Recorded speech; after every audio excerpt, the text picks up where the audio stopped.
I'm going to show you how you can get a car and manually drive a car on inZOI. So if you find this guide helpful, don't forget to subscribe and like this video. So firstly, if you want to drive, you will obviously need to buy a car first. So to do this, all you need to do is bring up your phone by pressing the P key and then go to Dream Car. So this application will let you buy cars by clicking the Buy tab right here. Then search for the one you want.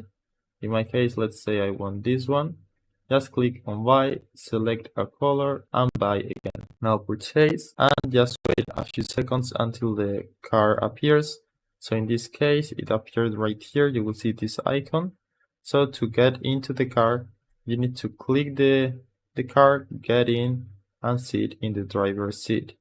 So there are different things you can do. You can also take a selfie with the car, or you can take a photo of the car, and you can open the trunk as well.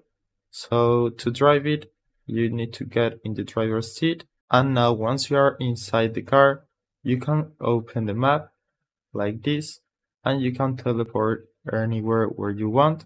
But if you want to manually drive it, what you need to do is open the menu, then click on options and gameplay.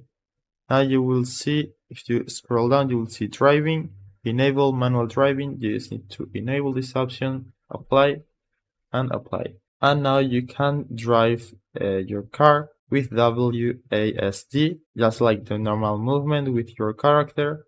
And you can also click the car to see other options like turning on the lights, opening the window, or you can even press the tab key to switch between the first person mode and the third person.